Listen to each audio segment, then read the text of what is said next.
We are in the land down under Australia with Paul Jenner of Pureform Golf, and I have traveled, God, at least 24 hours just to come down here. Yeah, I was going to say, well over 20 hours from the US. Is this going to be worth it? I know we're going to dinner tonight. Well, we got a big dinner planned down on the Circular Quay opposite the Opera House with a big light show tonight. Some of the best steak in Australia. So I hear you like a bit of red meat. Oh, so you look at me. You're gonna be. Hey, don't even go there. So Paul and I have known each other for, it's been 4 years now. Yeah. And kind of relatively a new customer. How long have you guys been around? We started in January 2014 was our first Sydney location.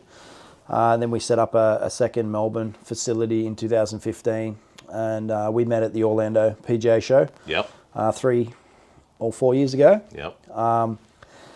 Got some demo shafts from you then, brought them back to Oz. And figured out we were the best shaft in the world. world. I was super excited. I mean, in 3 years, you guys have jumped the ladder in one of our biggest shaft brands now. Performance is outstanding. The feedback from our clients here is unbelievable. Probably the biggest feedback we get from the VA shafts.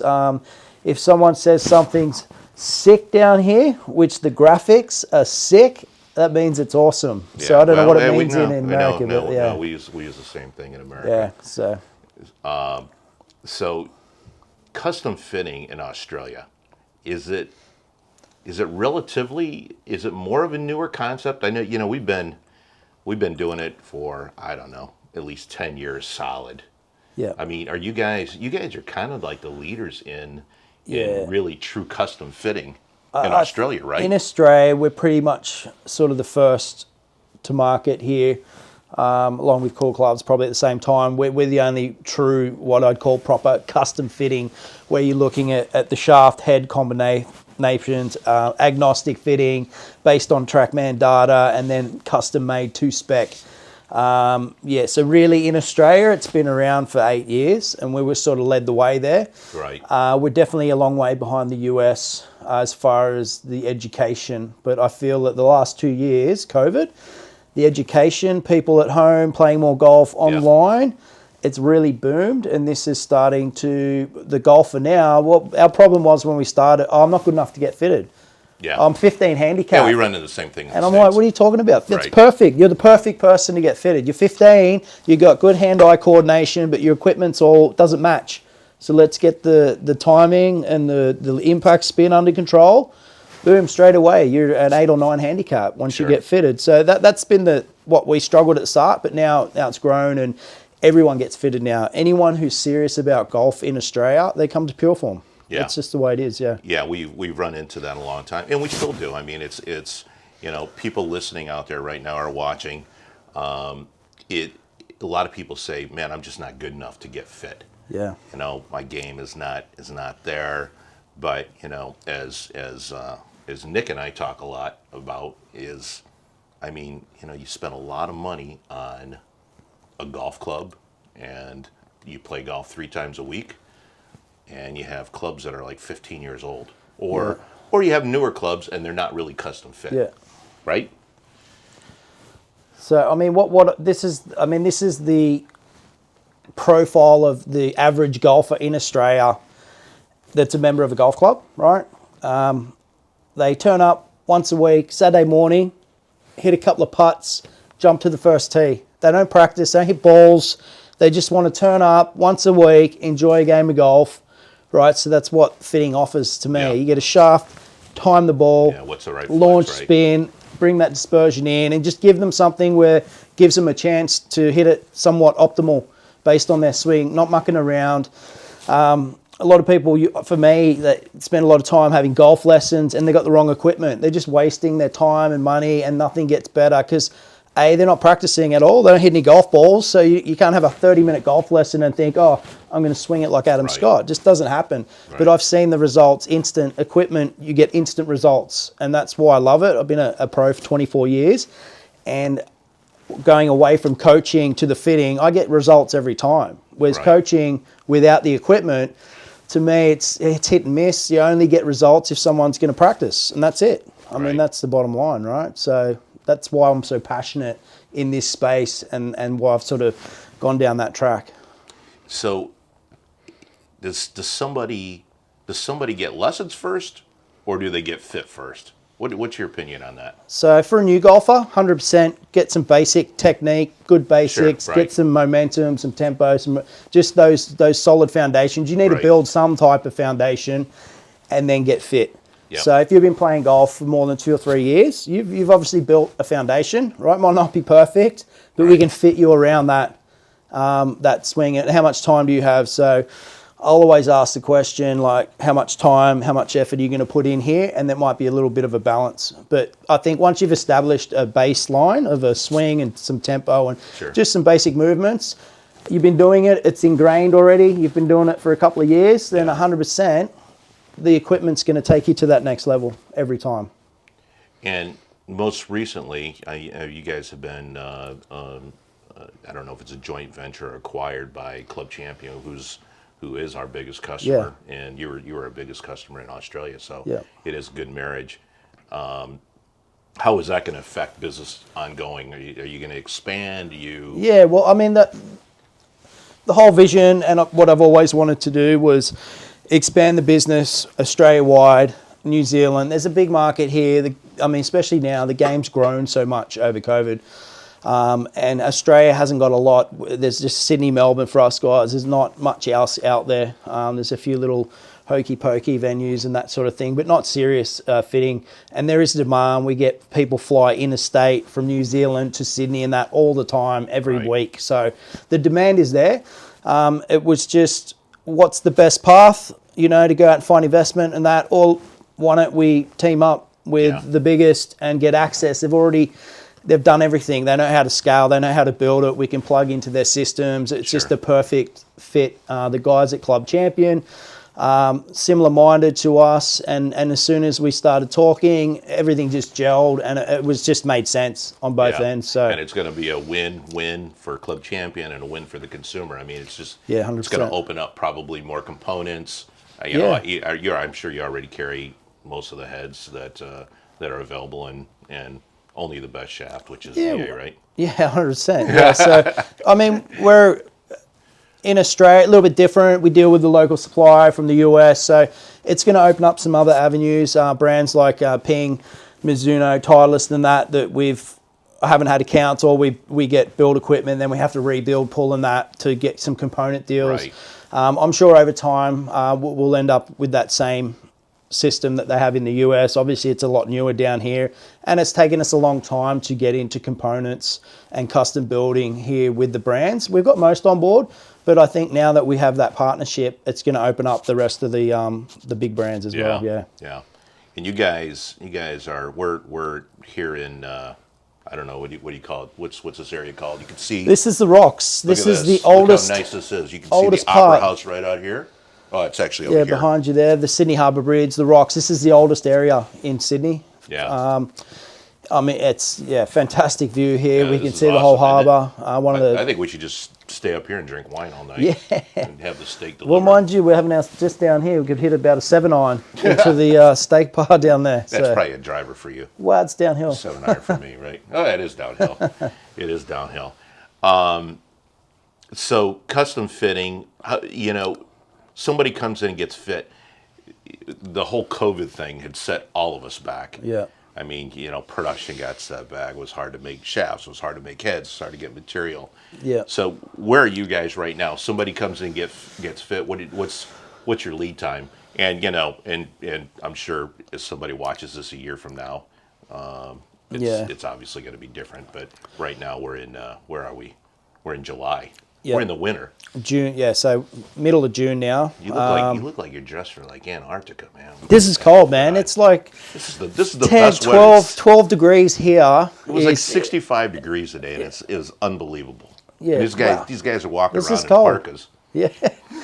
So anyhow, back to the question. So, what we've seen over the last 3 months has been on full custom sets. So when I say full set, more than 10 golf clubs that we're putting through the build. An 8 to 10 week process to get that product. Now, some of that's manufacturer OEMs not having product, waiting from them, and then putting it together. But we carry quite a bit of stock as far as driver heads, like TaylorMade and the Callaways and the stuff that tests really well. Sure. So we can turn that around within a day or two if we need to. We carry all the shafts on hand, so very rarely would I not have a shaft in stock. So generally we'll have a minimum down to 3, then we'll replenish those orders. So most of the time I can punch a driver out on the spot if I need to for a client to a quick set glue. If it's a single club, we can do that. We have the ability. So, you know, we do what we can to get that club in the customer's hands as soon as possible. And then we're, you know, based on what's available, ETAs and that. So, Right. but on general, it's been a bit slow. Like our normal lead time would be 3 to 4 weeks. Yeah. Before COVID. Yep. It's pushed out to that 8 to 10 weeks. But we still, it's varying a bit. It's getting a little better now. It's probably slowed off a little, hasn't gone as crazy as has. You're starting to see a little bit of a flattening out in the marketplace. And then all of a sudden the OEMs are starting to get a bit more product coming through. So, You know, you're not. I'm sure you're going to admit you're not the most inexpensive route to go. But at the end of the day, you know, you're basically analyzing. You know, using TrackMan technology. You're using all your knowledge. You have all the components right there. Somebody's able to get fit with a zillion combinations, and you can, and then you know the specs on your. We talked about this the other day. You know the specs on your demos, so you know whatever they hit in the bay. Yeah. And when you find that right combination, the build's going to be exactly the same. So it's not like, okay, you know, the guy gets fit with a Callaway driver and for some reason, for some awful reason, a Fujikura shaft, and the guy thinks that he could go somewhere else and order the head and order the shaft and put the same grip on it. Is it going to be the same? It's not the same. So we know what we fit and we replicate that through the build process. We have their own spec sheet. We weigh the heads. We pure the shafts, grips. We swing weight it. We have our targets. What exactly? I know exactly what I'm asking, but for people listening and watching, for the millions of people listening and watching, what exactly is puring and why should somebody do that? So puring shafts, so no shaft I've ever seen is perfectly round. So when you put pressure on a shaft, think of a fishing rod, it's pulling down. Now because the shafts are slightly out of shape, under pressure it could pull open, could pull a little bit closed, or it can pull flat where it keeps the face squarer. So under pressure, when you swing in the club, you want that face bending so it's staying squarer through impact. It just gives you a better chance of, you know, hitting the ball straighter and getting that club back to where it needs to be. Now, if all your clubs are doing the same thing, that dispersion, and this for me, this is where I started this business, was when I first learned about puring or flying a golf shaft, and I tested it. I could not believe the difference in my dispersion. It was quite noticeable. Right. So that's giving you the best chance of getting that club back and repeating a golf swing. So when I get a golfer in a fitting session, I don't care if they're a 25 handicapper to a pro, once they've hit about 8 or 9 shots, their swing data is the same. Within a mile, their plane, their attack angle, their path, what changes is the face and the timing of the hit. So the shaft bend profile can change the timing, and then that face, that shaft out of alignment can also change that face angle a little bit. So when that's really out, you see some really inconsistencies there, but the actual rest of the swing data is the same. It's just that face at impact changing. And then when we get a nice shaft that's bending good, those numbers just get a lot tighter at impact with the face more often. And that's at any level. I see that at any level. Yeah, and I know a lot of I know they carry a puring machine on tour, and a lot of the touring pros get a lot of their shafts pured. Yeah. And we always say, you know, we like to think that we make a great shaft, you know, a perfect shaft, but if there's one more thing that you can do to enhance your the ability for the club to get back into the right place every time, we're all for it. 100%. Like, to me, why wouldn't you do it? Like, golf, 1 degree, for depending on how strong or powerful you are, could mean missing a fairway. If you're strong enough, right, swinging 120 miles an hour, zero path, and your face is a degree out, you're missing a fairway. That's golf. The margins are so small. So if you can take as many of those little tiny inconsistencies out of the golf club, why wouldn't you do it? It's just nuts not to do it. What do you think? What do you think? Is it easier to fit somebody who's maybe a 12 handicap, as opposed to say a 2 or a scratch player? Where does that? I have an opinion on this, but I'm interested to get your opinion on say a high handy or Yeah. not a high handicap, but a 12 to 15. It depends. handicap. It depends on the person. So I get two markers that are inconsistent, or they hit a shot, they analyze it, and then they're trying to change their swing while I'm fitting them, and that. So they're the golfers that are hard to fit, regardless, right? Yeah. They hit a shot. Oh no, I've got my Exactly. left wrist, and they're trying to make changes. So they're chucking different swings, and they're too mechanically, like, paralysis by analysis with their golf swing in fitting. When I get someone who just rocks up, and they might be a 12 or 20 marker or a scratch golfer, and they're just bang, they're not thinking, they're just hitting down the line, repeating. They're the guys that are easy to fit. It's the guys that think a lot and they're too technical. Yeah, they're trying to change. The guys that are just really difficult to fit because they're trying to hit different shots and then change their swing. So that for me, the average punter comes through, or someone who's not someone who does a lot of technique stuff or online or coaching. The guys that don't have coaching are the best guys to fit because they got their swing, bang, they just whack away, and then we build a golf club to that. They're the easiest. That's the guys that I love. Yeah, and and we purposely don't put the RSX flex on the shafts because the minute you hand the minute you hand the club to somebody, the first thing they do is look at what flex it is, 100%. and they swing differently depending on what they think they are, right? Yep, 100%. So, I mean, the biggest thing. Look, the biggest thing I see with golfers here, I mean, there's a lot of ego in golf, particularly male you golfers. can drink wine while you're Yeah, so the biggest thing I see, I'm a stiff or whatever. Like, it's an ego thing, and for me, it's whatever. I mean, I played an 80-gram regular graphite shaft for the last 8 years. I've just changed because I'm trying to hit more of a cut swing and a bit steeper on the ball now. I've gone up in weight and stiffer, but that was it. Like, whatever. You know what I mean? That's what works. But it is hard to, if someone sees what's going on, that's why I love the number system that you guys use. It's like, well, whatever, you're a number 2, you're a 3, whatever. They don't know. It doesn't matter. It's all about getting those results, that impact, and that timing right. So, yeah, it's so many things go on in somebody's head when they're getting fit, and a lot of times people are I don't know, they're very conscious about how they play, and having to hit balls in front of a fitter. Yeah, I mean, it's we talk about this all the time. I mean, it's up to the fitter to get the golfer comfortable with what's going on, and like, hey, let's hit balls. You might shank them, you might yank them, you might whatever, but let's just do it and get fit. it can be intimidating. Yeah, you quite often that's get the word.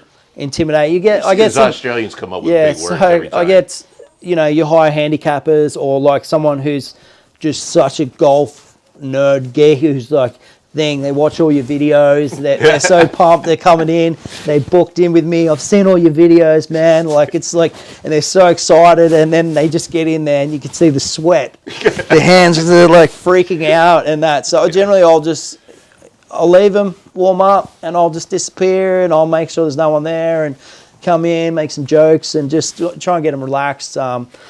We've all had those guys that come in, and I've even had 3-4 handicappers hitting hosels into the wall and stuff, and just had to change it up.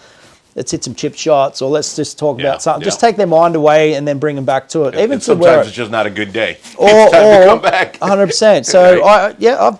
I've cut sessions where look, the harder you try sometimes, as we all know in golf, the worse it gets. Exactly. So I've cut sessions where I've done an iron fit or something, and I pulled it, and we've gone and done a putter fitting, and we've got a great result. Rebook them in, get them back next week, and everything's sweet. Yeah. So, and they come back and they flush it, and they get a great result. So if something's going downhill trending really bad, as golfers, the frustration, we chop it off and we move. I'll focus in another area. I'll rebook them back in. So let's talk about that. Shanks. That's a really bad word. The word's banned in The my. why does, as a golf professional for 24 years, why does, how is it that you hit a shank on the golf course, and man, it's like a 90% chance you're going to hit another shank? What's up with that? I'll tell you a funny story. Yeah, it's once it's there, it's done. You've got it. Anybody listening to this podcast might want to turn it off if they're on their way to play golf. So I was playing in a big junior tournament at my home course, and I was 2 under playing the second last hole, 17th at Catalina Golf Club, and it was a New South Wales schoolboy championship, and I'm leading the tournament, and I think the best score in was about 2 over or something, and I've hit it just short of the green on the 17th. There's bunker right, back bunker left, front bunker, 4 bunkers, 2 on each side. I've gone chip, hoselled it into the front bunker, hoselled it to the back bunker, hoselled it over the back, hoselled it to that bunker, went all 4 bunkers and got back to the front of it, hoselled it 5 times, and I'm back where I was. And I was about 15 years old, and I picked my ball up and I walked off. I was shattered. I was a shattered man. It's just, And he could never play golf I was again. in tears. It was the worst moment of my life. My home course, I got all the people out, the school teachers, everyone's there leading the tournament, and I've gone shanked it around the green, back to where I started. Literally, shank. So I wonder if it's like a nerve thing that causes 100%. that. I mean, it's basically just a little bit of a lunge forward, Well, right?